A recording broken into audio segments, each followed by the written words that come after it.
राज्य निर्वाचन आयोग के द्वारा त्रिस्तरीय पंचायत चुनाव और नगर पालिका चुनाव एक साथ किए जा रहे हैं।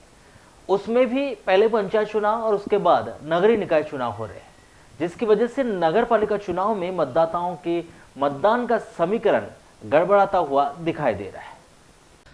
दरअसल पूरा मामला शहर के मतदाता सूची में गड़बड़ाता हुआ दिखाई दे रहा है। इस सूची पर गौर किया जाए तो ऐसा लगता है कि जैसे बरसों से इसका अपडेशन नहीं हुआ है, क्योंकि इस सूची में उनका भी नाम है जो स्वर्ग सिधार चुके हैं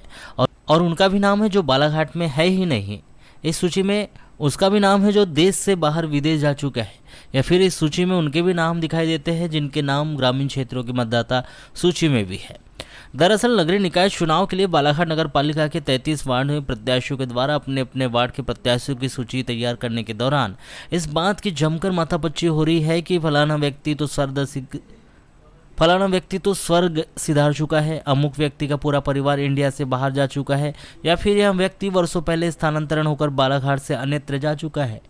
यही नहीं, ऐसी महिला मतदाताओं की संख्या भी बहुत अधिक है जो विवाह के पश्चात अपने ससुराल जा चुकी है, फिर भी उनका नाम मतदाता सूची में वर्षों से बालाघाट में शोभायमान हो रहा है। शहर के अधिकांश वार्ड में यही स्थिति बनी हुई है। मतदाता सूची के अनुसार जिस वार्ड में मतदाताओं की संख्या 4000 है, वहां पर मैदानी स्तर पर हकीकत में मतदाताओं की संख्या 3200 से 3500 ही पहुंच पा रही है।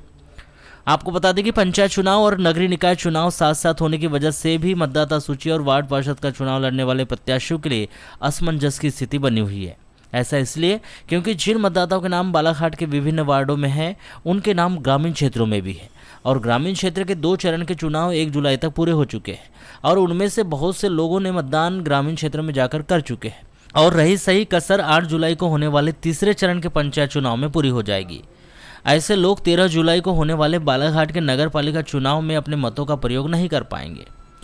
इन सब कारणों की वजह से चुनाव में अपनी किस्मत आजमा रहे और मतदान के आंकड़ों पर गुना भाग कर रहे वार्ड पार्षद प्रत्याशियों के माथे पर चिंता की लकीरें और परेशानी स्पष्ट रूप से दिखाई दे रही है। मतदाता सूची के अनुसार जो आंकड़ा और मतदान का प्रतिशत और अपने पक्ष में होने वाले मतदान की उम्मीद लगा रहे थे, उन सब में बदलाव करना पड़ रहा है और नई रणनीति तैयार करनी पड़ रही है।